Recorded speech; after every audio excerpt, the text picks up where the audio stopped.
Muy bien, pues aquí ya lo tenemos. Sí, pues, por ejemplo, empezamos un poco con los antecedentes de que lleva un poco la batalla de Kursk, pero sin explicar aquí una situación geoestratégica compleja. Más que nada por el tema del potencial que aún... Sí, claro, faltaría más. Sí. Es la batalla de Kharkov, de la primavera de 1943.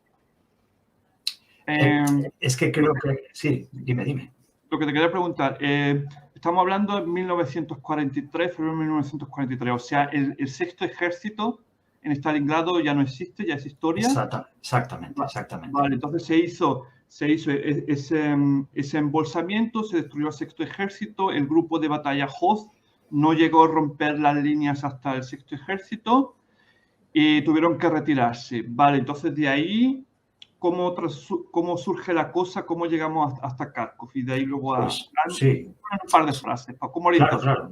Se inicia una serie de ofensivas soviéticas para tratar de explotar ese éxito que ha habido en Stalingrado y esa retirada que efectúan en todo el frente los alemanes para tratar de llegar todo lo posible. Y generalmente lo que pasa siempre en el frente oriental es que en estas fases de explotación del éxito, las unidades que participan en las ofensivas y tratan de coger todo el terreno y avanzar todo lo posible, suelen quedar muy expuestas.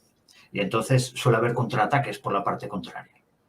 Entonces, aquí en esta batalla le llaman mucha gente la tercera batalla de Kharkov, es la última gran victoria alemana en el frente del este.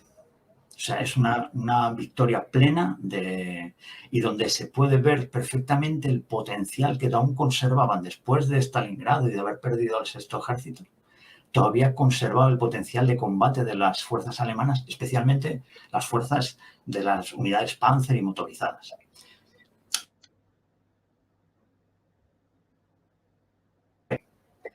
Que era la pieza que faltaba para poder haber intentado con alguna posibilidad de éxito rescatar al sexto ejército en Stalingrado.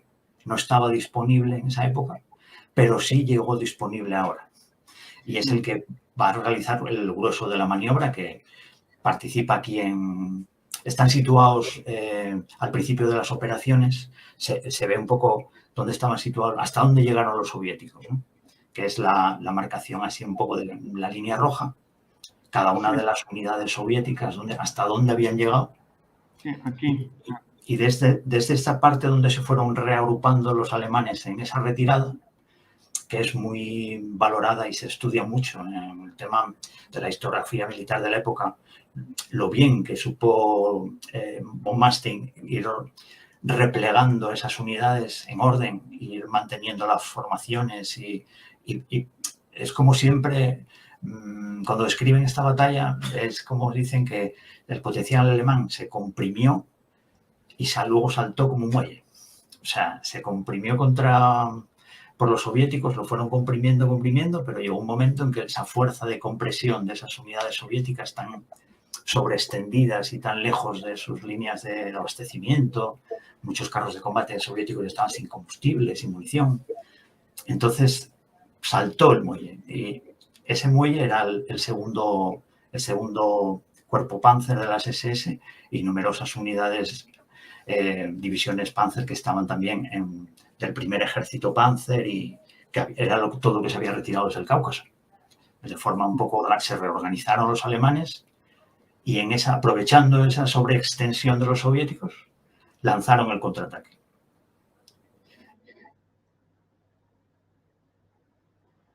Una inicial en la que el segundo grupo Panzer realizó un descenso prácticamente hacia la zona de Dnipropetrovsk, Dnipro actual, ¿verdad? Ahí en la curva del Dnieper, en Ucrania, y desarboló todo el avance. Desde el norte. Exactamente, bajaron desde la zona de Krasnograd, que está un poco al sur de Kharkov, hicieron una maniobra, dos de las divisiones de las SS, hacia abajo, cortaron todo el avance soviético en esa zona y luego se hizo un avance general con el resto de las unidades que estaban en el sur. Ellos volvieron hacia el norte y ya se hizo el avance sobre Kharkov. Y claro, esa maniobra destrozó todo el sistema soviético que había al este del Donetsk. O sea, desde toda la zona que había al este del Donetsk, prácticamente barrieron a las unidades soviéticas. O sea, muchas de ellas, insisto, que ya estaban muy sobreextendidas, con una logística prácticamente agotada, pero ilustra por qué a los alemanes tenían en mente poder seguir avanzando y poder lanzar una ofensiva en Kursk, porque todavía tenían una capacidad muy importante de combate. O sea, lo curioso aquí es que, por lo que yo puedo ver de estos gráficos, o sea, lo que los alemanes prácticamente han hecho no han sido más que barrir, o sea, han barrido una vez hacia abajo y luego otra vez hacia arriba. O sea, no ha habido ningún ataque de pinza ni nada de eso. Sí, no. Barriendo nada más.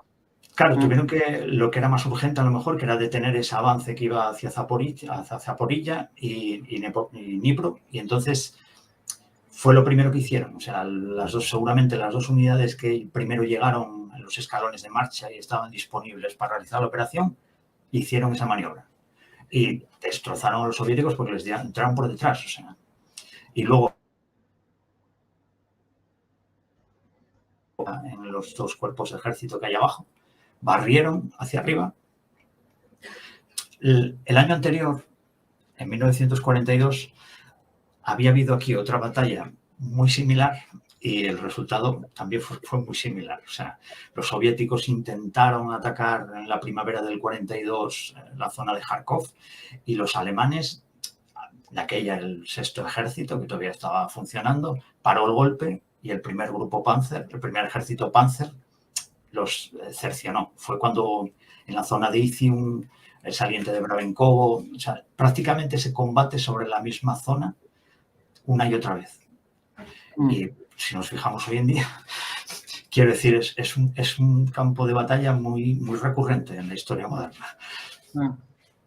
Pero quiero decir, me gustaba presentar esta batalla como el antecedente de Kursk para ver un poco de dónde sale esa capacidad alemana que después de haber sufrido la derrota tan grande en Stalingrado, aún conservar potencial de combate para poder plantearse lanzar una ofensiva contra los soviéticos.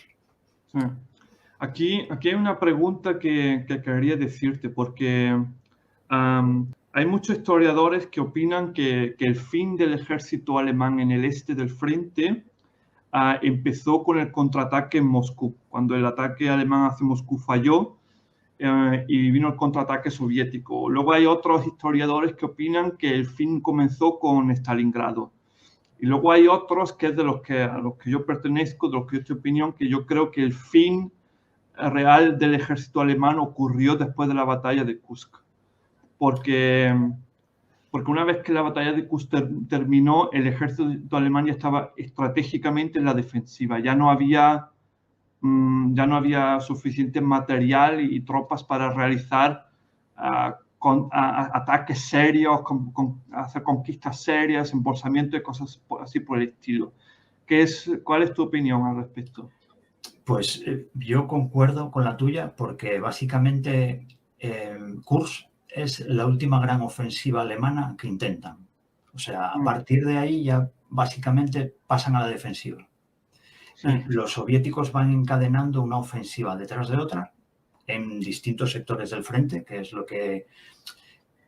Cuando estudias con un poco más de detenimiento este frente, te das cuenta de que había combates a todo lo largo. O sea, claro, la historiografía se fija en batallas concretas, ¿no? Stalingrado, la batalla de Moscú, Kursk, Bagration, tal, pero había un montón de operaciones, de batallas más pequeñas, o además incluso muchas veces eran simultáneas, en el centro, en el norte, en el sur, en Crimea, o sea, y claro, todo eso es la guerra en el frente del este. No es solo esta batalla, no es solo Kursk, no es solo Stalingrado, porque había soldados alemanes y soviéticos, y finlandeses y rumanos, y, quiero decir, a lo largo de miles de kilómetros. Y claro, había enfrentamientos en todos esos miles de kilómetros. Las batallas principales eran donde se podía acumular el potencial militar, la logística, la munición, la capacidad de movimiento, eran con sitios más concretos, pero siempre había un montón de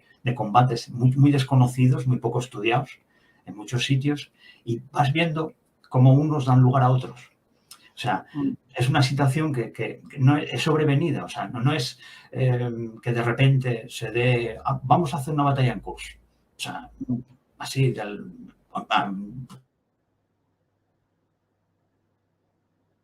todo eso viene de una serie de enfrentamientos anteriores que son los que van a hacer posible que se dé lugar a ese saliente, que lo vemos así en la parte de arriba, ya vemos cómo queda el saliente por encima ligeramente de Belgorod, cómo ya va quedando el saliente de Kursk, y queda ese saliente, la capacidad alemana está ahí concentrada al sur del saliente, y básicamente lo que se prevé es realizar una ofensiva en ese sector, porque ya tenemos ahí a los Panzer, tenemos esas divisiones de las SS, tenemos todo ese potencial bélico ahí, y vamos a tratar de hacer una ofensiva para acabar con esa concentración de fuerzas soviéticas en el saliente de Kursk. Sí. Siempre siguiendo la táctica alemana de buscar esta batalla decisiva, definitiva, tipo Cannas, con pinzas, con maniobra de envolvimiento. Es una táctica de manual, o sea, las divisiones Panzer, estas unidades están hechas para eso, precisamente. Sí.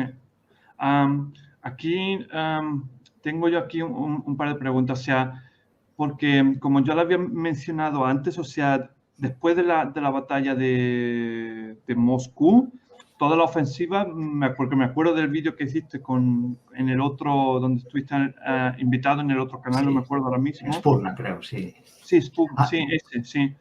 Y estaba hablando sobre Stalingrado, y eso fue una cosa que luego me acordé, que digo que hostia, es verdad, eso es cierto. Era que que después de la batalla de Moscú, prácticamente donde hay más acción es en el sur. Ahí es donde ocurre luego la mayoría de jaleo, ¿no? Pero también es muy cierto que en la otra zona del frente había también, seguía habiendo follón, porque solo como recordatorio aquí para el público, teníamos el asedio de Leningrado, por esa época, y luego estaba lo que en el grupo de ejército centro estaba luego lo que le llamaron al final la picadora de carne de la región. Sí, ahí estuvieron también varios años ahí machacándose mutuamente ahí a lo bestia, ¿no? Pero eran cosas que sí que no se pillaba mucha atención, y todo el enfoque en movimiento que estaba todo en el sur, ¿no? Es que, por ejemplo, para que te hagas una idea, así a bola pluma, sin meternos mucho, ¿no? En el mismo momento que se estaba desarrollando la Operación Azul, el Case Blue, o sea, el Plan Azul, que es fundamental, que era la gran ofensiva en el sur, había combates en el saliente de Rize, ahí en Moscú, había combates en el saliente de Demiansk, la bolsa que había de Demiansk que había en el sector noroeste soviético, debajo del lago Ilmen, en el río Volkhov, tampoco por encima, y había combates en la zona de Sinyavino, para tratar de volver a conectar con Leningrado, o sea, ese corredor justo de terreno que había en el lago de la Doga, que dominaban los alemanes y que era lo que hacía que la ciudad de Leningrado siguiera sitiada, pues se trataba de combatir en el mismo marco temporal en que todo el foco de la historiografía moderna, o bueno, de todas las... Porque ahora es cuando ya se está centrando un poco más la atención en todas esas cosas que iban pasando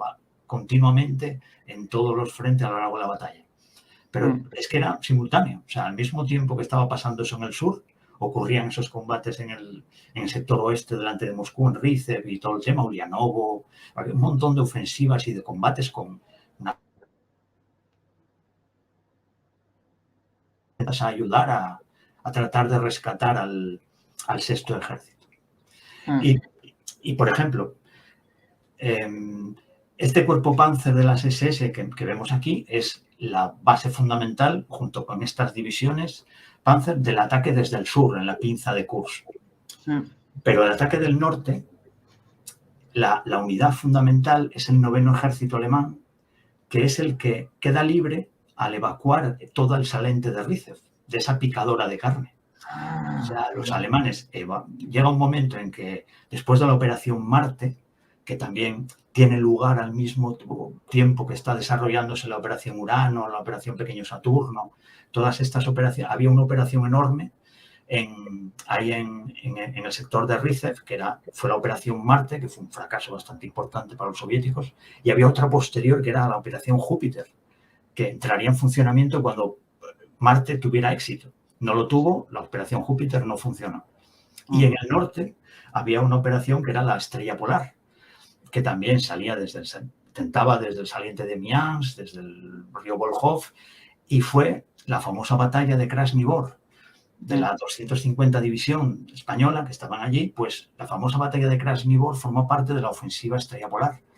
O sea, que está todo relacionado. O sea, pero para centrarnos un poco, aquí en Kursk, el tema de lo que va a dar lugar a la posterior batalla de Kursk es esta concentración de tropas que vemos aquí en Kharkov, en el sur, y en el norte va a ser el 9º Ejército, que va a quedar libre al evacuar el saliente de Rizev después de Marte.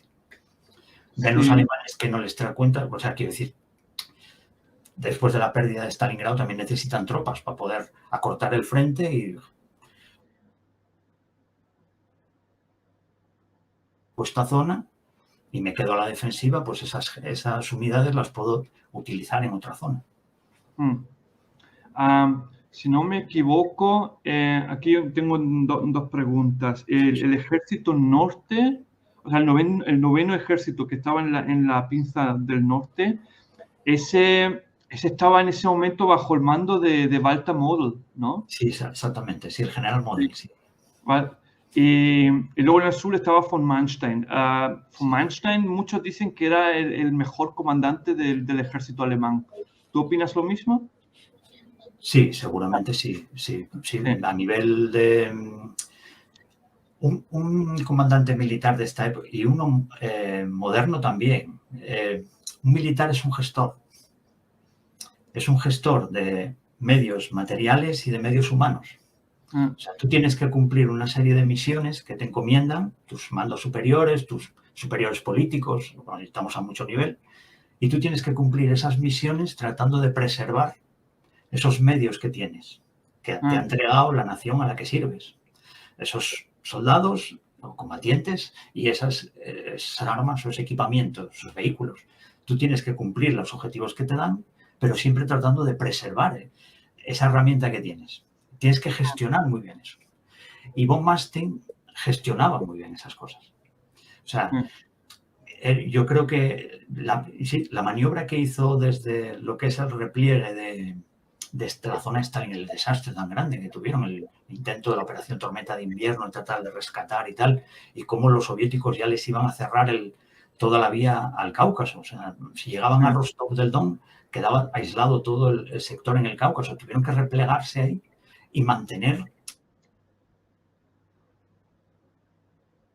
es la forma correcta de retirarse, porque puedes seguir manteniendo, porque si te vas a la desbandada es cuando te aniquilan. O sea, por eso es tan importante, quiero decir, los ucranianos van cediendo poco a poco, pero siempre, porque el día que pierdan el orden es cuando los van a aniquilar, o sea, porque tú pierdes toda tu defensa escalonada, tu artillería, tu defensa aérea, todos los paraguas que tienes.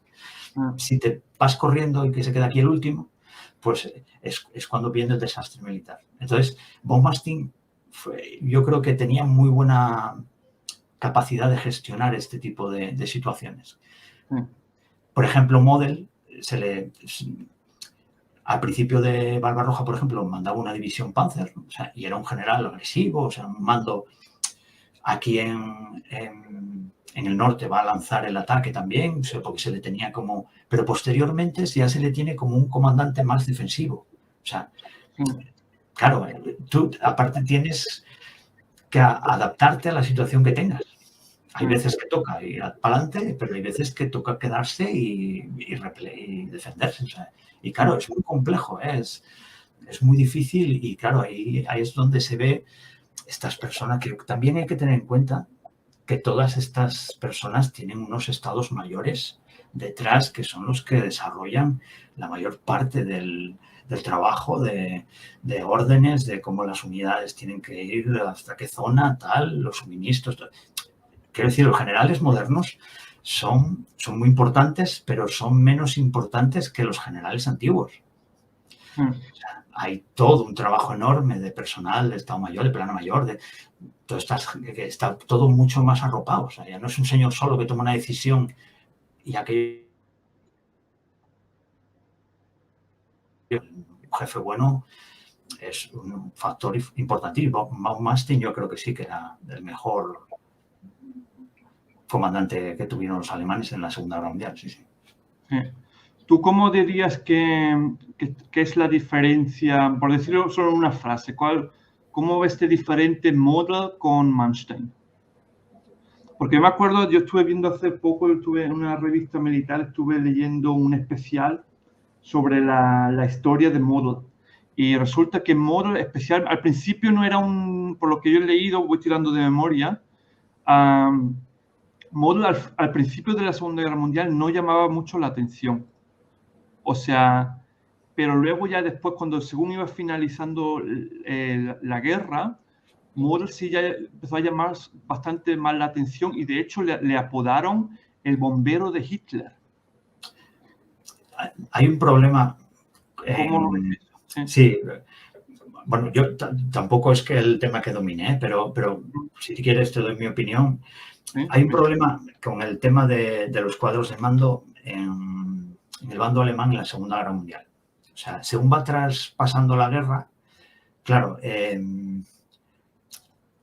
von Rundstedt es un señor que manda un grupo de ejércitos en Francia, es un señor que manda un grupo de ejércitos en Barbarroja, es un señor que manda el grupo de ejércitos sur prácticamente hasta el diciembre del 41, le cesan por retirar las tropas desde Rostov hasta el río Mius, pero luego le vuelven a llamar otra vez en el 44 para mandar el sector oeste. O sea, y es el superior de Rommel en el desembarco de Normandía. O sea, el problema del mando alemán en la Segunda Guerra Mundial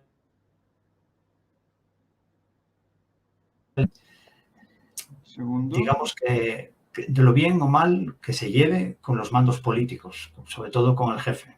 O sea, y mandos incómodos que hacen lo que hay que hacer, no lo que les dicen que es una locura, porque tú, insisto, tienes que gestionar. Tú tienes que gestionar tu gente, tus medios, porque sabes que no son tuyos, o sea, ni tampoco son del que manda. No sé si me explico. O sea, esos soldados son alemanes, esos carros de combate son de la nación alemanes, de cualquier nación, la nuestra, por ejemplo, el español. O sea, no son tus carros, no son los carros de Hitler, no son...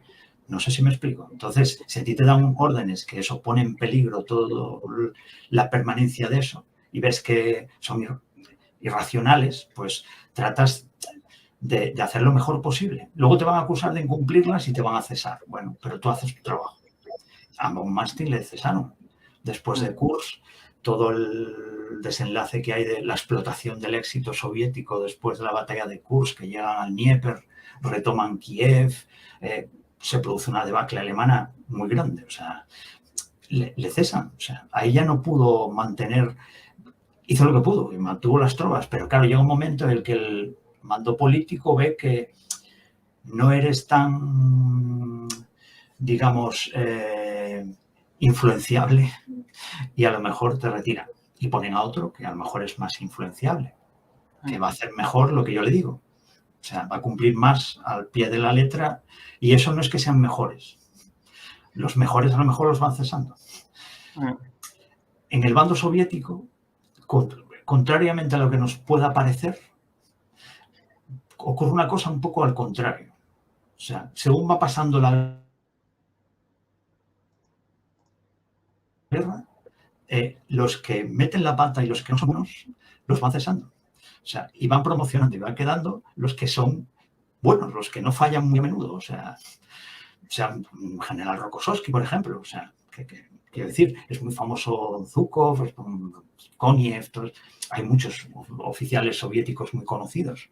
Pero, por ejemplo, generales como Rokossovski no se le conoce fallos, batallas así, comportamientos imprudentes o sea, claro, es que quiero decir, tú imagínate ser un militar de muy alta graduación en un ejército de un país totalitario.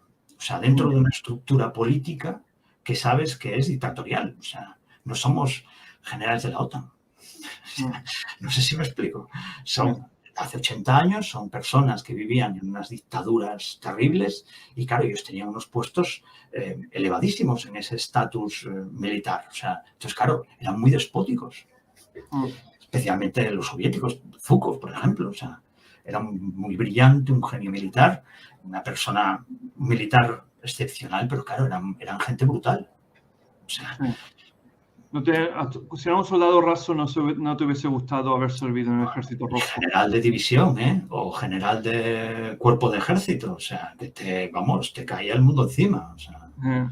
No, pues mira, para el público, aquí este señor que tenemos en la imagen, este es Erich von Manstein, que es el jefe del grupo de ejército sur y el que está al mando de esa fuerza acorazada de la Waffen-SS, ¿no? Vale, y... Yo sí, una pega que se le puede poner a von Manstein, que todo el mundo tiene...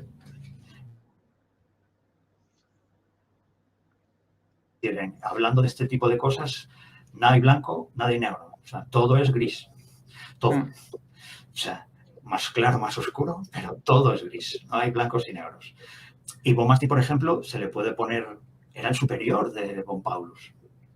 O sea, le podía haber dicho a von Paulus que intentara salir de Stalingrado, evacuara, como fuera, o sea, nunca se le dio esa orden. O sea, y en las memorias posteriores, pues tú, bueno, das tu opinión y tal, y sí, yo traté de tal, sí, pero nunca le diste la orden de, hombre, ojo, era ir en contra de lo que te decían desde Berlín, o sea, cuidado.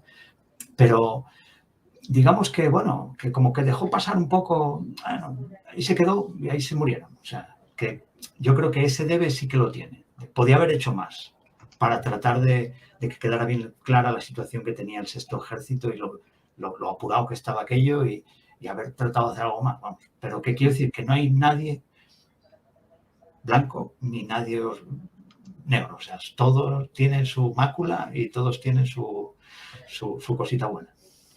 Sí, yo sé que, porque estuve también, leí una biografía de von Paulus y una vez que terminó la Segunda Guerra Mundial hubo mucho follón entre von Paulus y Manstein para aclarar cómo era el asunto de quién era realmente el culpable o no, porque ahí claro, es que, quiero decir, querían limpiarse el nombre y esas cosas. cosas. Claro, es que en el ejército hay una cuestión muy fundamental. O sea, el que manda tiene la responsabilidad. O sea,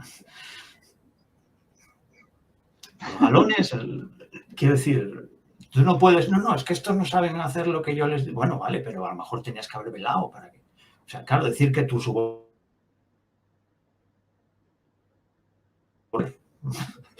Pero, bueno, si quieres, yo creo que podemos ir poco a poco. Que, oye, yo encantado de hablar de estas cosas con vosotros sin problema. Pues eso, en fin, vamos a seguir con esto. Solo para el público, vemos la imagen. Luego el jefe de la pinza norte, para que también lo veáis, es Walter Model, ¿vale? Que es el que luego lo apodan como el bombero del Führer, ¿vale? Muy bien, pues ya sabemos más o menos. Una última pregunta antes de que seguimos. La fuerza acorazada del grupo de ejército sur, bajo el mando de von Manstein, era prácticamente lo más fuerte que había del ejército alemán en el frente oriental, ¿no? Sí, sin duda, sí. Sin duda. Este segundo cuerpo Panzer, tal y como está en el brazo sur de Kursk, el cuerpo Panzer de las SS, me refiero, esas 3 divisiones de las SS, con el potencial que tienen de la organización que tienen, todas las unidades al 100% de estadillo de lista de ordenanza, o sea, todo al completo, las unidades, los batallones de Stug, de artillería de asalto, compañía de tigres en el regimiento Panzer. O sea, esa es la mejor unidad de la Segunda Guerra Mundial. Sí. O sea, Tiene mejor equipo, sí. Nunca los alemanes ya no podrán repetir eso. Ya no van a poder repetir, tener esas unidades al 100% de... Un factor muy importante, ¿eh?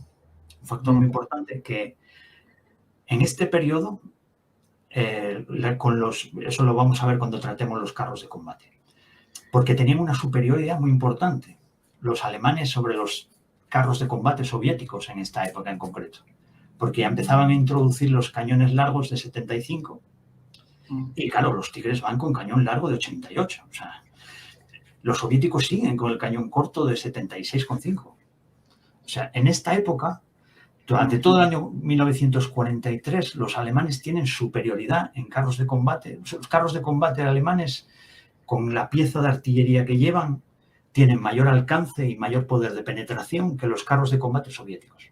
O sea, eso hizo que muchos, los comandantes soviéticos que veremos en el próximo programa, en Kursk, tomarán la decisión de enterrar los T-34.